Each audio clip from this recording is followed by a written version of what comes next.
se marie pas sans consulter les amis. Ne faites plus cette erreur, s'il vous plaît. Pour ceux qui vont voir cette vidéo qui ne sont pas encore mariés, ne faites pas l'erreur. Les hommes et les femmes qui vont voir cette vidéo, ne vous mariez pas sans consulter, je vous assure. Cherchez les gens en Afrique qui ont encore cet art divinatoire, les vrais, et demandez leur avis sur vos partenaires. Ils vont vous dire, parfois tu es comme ça avec quelqu'un, c'est ton assassin que tu es en train d'épouser. Hein.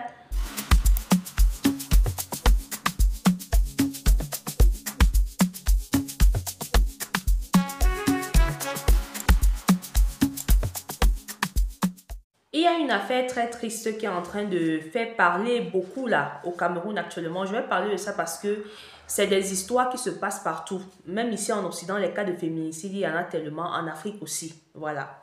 Mais la différence est au niveau de la gestion de la justice et aussi des mœurs. Donc, c'est l'histoire d'une enseignante qui s'appelait Diane Yango, je crois que je prononce bien le nom, qui s'est fait assassiner par son époux le 18 novembre 2023. L'enseignante en question se faisait tabasser régulièrement et menacée par son mari, comme beaucoup de femmes qui sont dans des couples avec des hommes violents et dérangés mentalement. Et ce n'est pas comme si la famille ne connaissait pas. La famille connaissait que la jeune dame était sous l'emprise d'un homme violent, psychopathe et troublé mentalement, mais la famille n'a pas réagi. Donc, on avait condamné le monsieur, donc l'affaire était en cours. L'affaire était en cours au tribunal. On a condamné le monsieur à une décision qui est sortie il y a quelques jours. Condamnation de 5 ans d'emprisonnement avec sursis. Et la famille n'est pas contente. La famille, ce qui fait que les gens repartent plus de l'affaire, c'est que les gens s'indignent. Comment ça se fait qu'un homme tue une femme, tue l'enfant de quelqu'un, tue son épouse et on le libère, voilà. Et le monsieur est déjà dehors. Donc la famille est sortie, les membres de la famille se sont plaints, ils ont fait un scandale en route et tout. En fait, quand on connaît le Cameroun, on n'avait pas surpris de ce genre de scène. En fait, il n'y a pas de justice au Cameroun. Hein. Le Cameroun, c'est un pays, au niveau de la justice, c'est complètement merdique. Il n'y a pas de justice. Ce n'est pas moi qui le dis. Tous les Camerounais qui ont grandi au pays le savent. Et les faits comme ça le démontrent encore. Parce que si tu as tué quelqu'un et et le monsieur a reconnu coupable, qu'il a reconnu les faits en mars, mais on te libère peut-être parce que tu as donné 5 ans ou je ne sais quoi. Est-ce que c'est un pays qui a la justice? C'est un pays où règne l'insécurité, voilà, parce que si on libère les assassins, et c'est justement l'une des causes de la justice populaire qui n'est pas une bonne chose, mais le peuple face à l'incompétence de l'administration décide de se rendre justice soi-même. C'est dommage en fait parce que dans ça beaucoup d'innocents aussi meurent. Donc la famille s'indigne, oui vous avez libéré, machin, c'est pas normal, on vit dans quel monde et tout, mais en fait c'est des choses qui se passent tous les jours. On libère les assassins tous les jours. Il suffit que la personne donne 50 000, 100 000 et tout, on libère. Il y a plein d'assassins qui faufilent là-bas partout en route. Au Cameroun, il y en a plein. Mais ici, je ne vais pas trop m'attarder sur la justice parce que comme j'ai dit, le Cameroun a beaucoup de problèmes. Et voilà, le Cameroun a trop de problèmes qui vont peut-être se résoudre dans les prochaines années. Mais on connaît tous comment la justice fonctionne. Moi, je vais interpeller ici la famille de la fille qui aujourd'hui sort et commence à se plaindre, défendre beaucoup leur fille, mais il fallait la défendre avant le décès.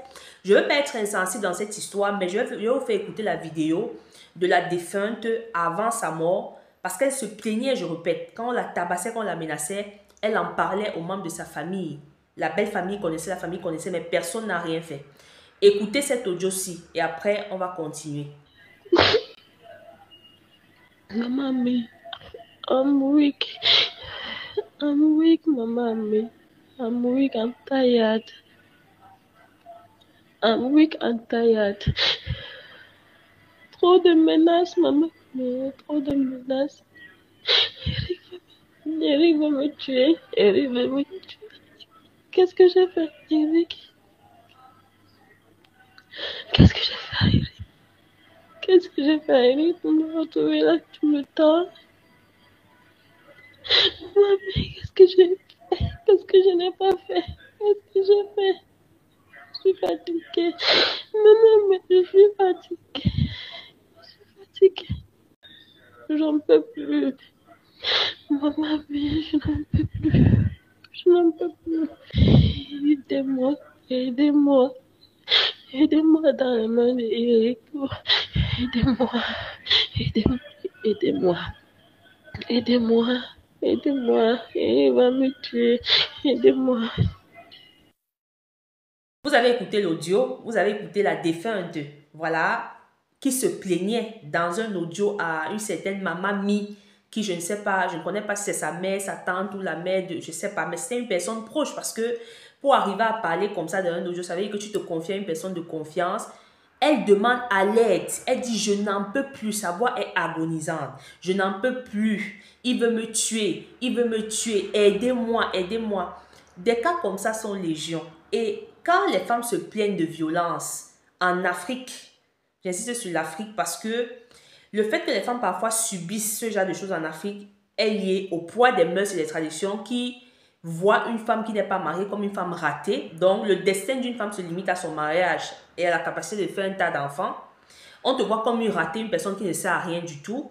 Donc, par rapport à ça, tu dois supporter. Ils ont toujours leur mot là. C'est un mot qui en soi-même est assez... Je veux dire, quand on te dit supporter, tu vois déjà la toxicité, la dangerosité de ce mot. Ils ont toujours leur mot. Il faut supporter, il faut supporter, il faut supporter. Tu n'es pas la seule femme mariée. Nous, on a fait 40 ans, on nous tapait, on est resté là. Tu penses que le mariage est facile. Si tu veux durer dans le mariage, il faut supporter. Tu connais ton mari, tu sais qu'il est violent.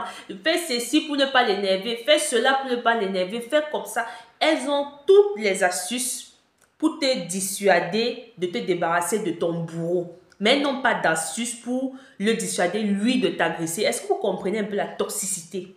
Parce que dans nos sociétés, on n'a pas appris à l'homme à gérer le foyer, en fait. On a toujours mis la responsabilité du foyer sur la femme.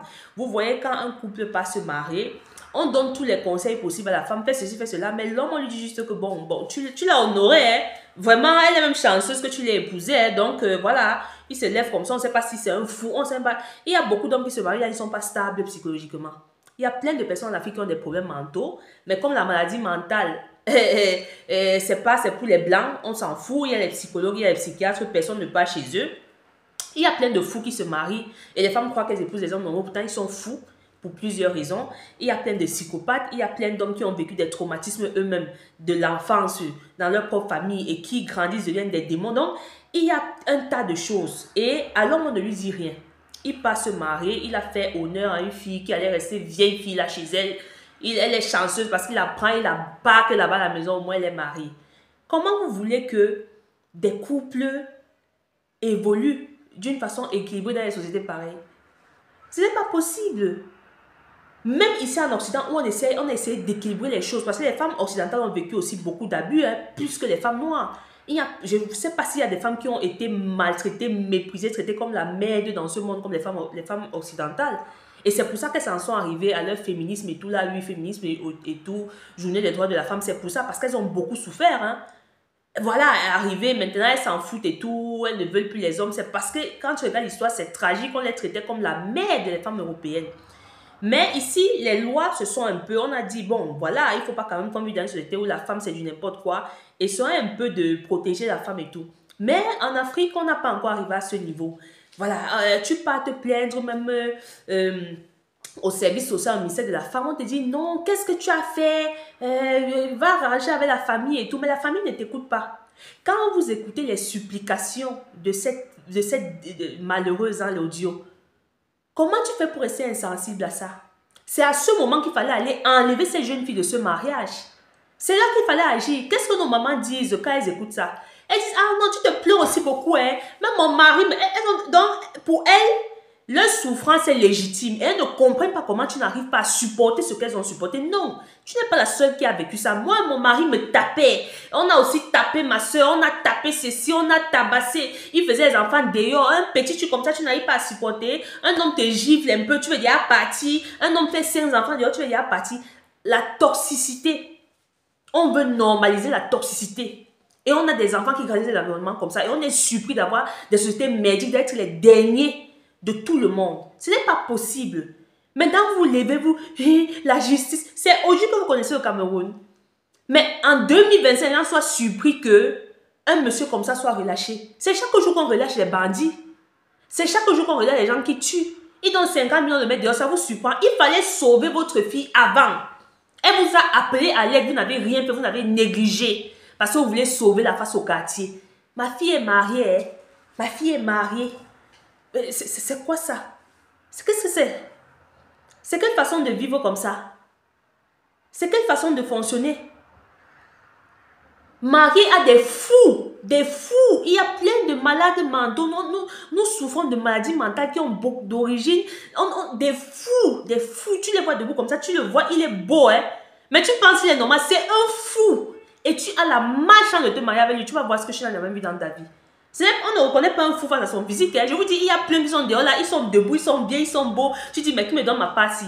C'est un fou, il n'est pas stable psychologiquement. Il n'est pas bien dans sa tête, hein. Parce que, qu'est-ce qui te pousse à tabasser autant une femme? Tout le temps, tu tabasses, tu menaces et tout, je n'en peux plus. Et l'audio que je vous ai fait passer, ce n'était pas le premier, elle s'est plainte. Qu'est-ce que la famille a fait? Qu'est-ce que ses frères que je vois bavarder partout l'ont fait? Qu'est-ce que vous avez fait? Vous ne lui avez pas dit de supporter. Vous avez dit qu'elle supporte, que le mariage n'est pas facile, non? C'est ce que vous avez dit, non? Que non, il faut supporter. Supporte, tu n'es pas la seule femme. Beaucoup de femmes vivent. Non, on légalise la violence. On légalise la souffrance. Derrière le mot supporter, c'est un mot même qui donne la chair de poule. Tu supportes quoi en fait? Qu'est-ce que tu supportes? Et on a tellement vulgarisé cette maltraitance des femmes dans le mariage qu'il faut supporter tout. On te fait rester avec un homme, un fou, un homme violent parce qu'il faut que tu sois marié. Au point où c'est devenu courant dans le jargon camerounais de dire le mariage n'est pas facile. Hein. Le mariage est difficile. Vous vous en rendez compte? On a peint le mariage en noir dans la société camerounaise. Aujourd'hui, sur 10 femmes qui partent se marier, 8 savent que non, le mariage n'est pas facile. Au lieu plutôt de penser que non, le mariage c'est une belle chose. Le mariage c'est l'harmonie, c'est une bénédiction divine. Les femmes partent dans le mariage en mettant derrière dans leur tête que le mariage c'est un combat et qu'elles doivent être prêtes à combattre les tisas. Oui, ton mari a 5 tisas, c'est un homme, hein? C'est un homme. Un homme ne peut pas rester comme ça. Il y a trop de belles filles là, tu vois les jeunes filles là, elles marchent, elles balancent les fesses. Il ne peut pas rester sans tirer sur elle, il faut supporter. Même mon mari, il avait 5 tisanes. Quand il est mort là, j'ai vu les tas d'enfants qui sont morts. Il faut supporter, c'est ça le mariage. Elles partent se marier en sachant que c'est ça le mariage. Le mariage, c'est la souffrance. Tu dois supporter les bastonnades, tu dois supporter les injures, tu dois supporter les tisards, tu dois supporter les enfants dehors, tu dois supporter les belles-sœurs qui viennent te parler n'importe comment parce que tu as épousé leur frère, tu dois supporter les beaux-frères qui viennent te dire n'importe quoi. C'est ça le mariage. Mon ami, vous allez faire ça avec vos enfants. Hein? Vous allez faire ça avec vos enfants parce que ce n'est pas possible en 2025. Et maintenant, on vient crier à la justice. Aujourd'hui, quand on commence à la justice dans d'autres pays, la justice est foutue dans ce pays depuis. C'est pas aujourd'hui. Et c'est ce que je déplore en fait dans notre société, c'est que on ne prévient pas. On agit toujours quand le pire arrive. Et justement, il y a l'adage selon lequel il n'y a pas mort d'homme. Il n'y a pas mort d'homme. Tant qu'il n'y a pas mort d'homme, il n'y a rien de grave. Donc, dans nos sociétés, il faut qu'on voit que quelqu'un soit mort pour comprendre que, hey, là, c'est grave. Et c'est très dangereux cette façon de penser. Et c'est comme ça que beaucoup sont morts à cause de ça. Parce que quand la personne souffre et s'exprime, il n'y a personne pour l'écouter. Il n'y a personne pour comprendre sa souffrance et dire non, il faut agir. Elle ne supporte pas cet homme. Divorce, tu as fait un mauvais choix, ce n'est pas la fin du monde. Demain, tu vas te remarier. C'était une très belle jeune femme. Elle avait un enfant avec ce monsieur, elle pouvait être récupérée par n'importe quel homme qui est bien. Elle pouvait refaire sa vie. Mais on te dit non, comme tu es divorcé, tu as des enfants, personne ne peut te prendre. Qui vous a dit ça? Et beaucoup de femmes qui manquent de confiance en elles tombent dans ça. On doit apprendre à réagir à temps. On doit apprendre à développer une certaine empathie. Il faut être empathique, il faut avoir une certaine sensibilité. Et sortir des mauvaises mœurs qui freinent en fait. Parce que cette histoire de non, il faut supporter tout. La femme, c'est le mariage. C'est quoi ça? Le mariage, c'est une belle chose avec le bon et la bonne partenaire. Ça vaut pour les hommes comme pour la femme. Le mariage, c'est une très belle chose quand tu épouses la bonne personne. Et ici, je vais vous dire quelque chose. Écoutez-moi très bien sur ce point, les amis. Tant pis si vous voulez, vous ne croyez pas ce que vous dites. Hein. Si vous voulez, vous dites que parce que vous êtes parfois... Voilà. Mais je vous dis quelque chose. Parce que nos cultures ont des bons et des mauvais aspects. Voilà, nos cultures ne sont pas parfaites. Il y a des bons et des mauvais. On doit se débarrasser des mauvais aspects et garder les bons. Il y avait un très bon aspect dans nos cultures que beaucoup ont oublié aujourd'hui. Si vous rentrez dans le cas du Cameroun, il y a les Bassa qui le faisaient, il y a les Bambileke, peut-être d'autres tribus aussi. Les ancêtres, nos ascendants un peu plus lointains, ils ne donnaient pas leurs filles en mariage comme ça et vice-versa. Parce que l'Afrique est riche en arts divinatoires. Il y a les arts divinatoires, les arts prédictifs en Afrique. Ce sont des arts, c'est de l'art, c'est pas la société, c'est pas la... Non, c'est un art, ça s'apprend, c'est comme une école. Les gens ne se mariaient pas comme ça. Une famille n'acceptait pas une femme comme ça, une famille ne donnait pas sa fille à un homme comme ça. On partait, on consultait les anciens. Mais aujourd'hui, avec l'influence des religions, tout est désordonné en Afrique. Il y a ces bons côtés de nos cultures qu'on a oubliés. On ne se mariait pas comme ça. Et je vous dis, n'épousez, vraiment, il y a beaucoup de personnes aujourd'hui qui tu les vois, ils sont mariés, on te dit que le mariage, mais tu vois des hommes et des femmes, ils sont malheureux. Il y a des couples, tu les vois, tu ne ressens pas l'amour. Ils ne sont pas contents d'être ensemble, mais ils sont obligés de rester là parce qu'ils savent au fond d'un moment que j'ai fait un mauvais choix. Mais bon, pour les enfants, pour la société, pour ma chaîne, la paresse de recommencer, le manque de confiance en soi, de se dire non, malgré que j'ai les enfants, malgré que voilà, je peux refaire ma vie, beaucoup restent subissent ça et ils vivent toute leur vie aigris. Ne vous mariez jamais sans consulter. Je ne suis pas dans les affaires d'amour que je l'aime. Cette fille aimait son mari, hein. Donc l'amour dans une relation, ce n'est pas ça qui compte sur le long terme parce que à cause de cette histoire de amour, je l'aime, c'est l'amour qui fait la base du mariage. Beaucoup se sont plantés après. Dans les débuts, l'amour c'est bien, elle aimait son mari. Je parie que quand ils se sont rencontrés, il y avait beaucoup d'amour, mais après ça s'est dégénéré. L'amour c'est un sentiment qui s'entretient en fonction de plusieurs choses. L'amour, il faut mettre des ingrédients pour que l'amour s'entretienne. Tu mets les mauvais ingrédients, l'amour finit. Tu mets les bons, l'amour s'amplifie. L'amour c'est pas un sentiment statique, hein? Ça varie. La façon dont tu aimes quelqu'un aujourd'hui, ton homme aujourd'hui ou ta femme, c'est pas la même intensité dans 5 ans, dans 10 ans, dans 15 ans, en fonction de comment le rapport évolue en fait. En fonction des autres choses que vous partagez. Donc, faites attention à cette histoire de non, tant que tu l'aimes, tu peux te marier. Non, non, non, il y a beaucoup de choses. Et c'est pour ça qu'avant, les gens consultaient. Et même aujourd'hui, dans certaines cultures, les gens consultent encore avant de se marier. On ne se marie pas sans consulter, les amis. Ne faites plus cette erreur, s'il vous plaît. Pour ceux qui vont voir cette vidéo qui ne sont pas encore mariés, ne faites pas l'erreur. Les hommes et les femmes qui vont voir cette vidéo, ne vous mariez pas sans consulter, je vous assure.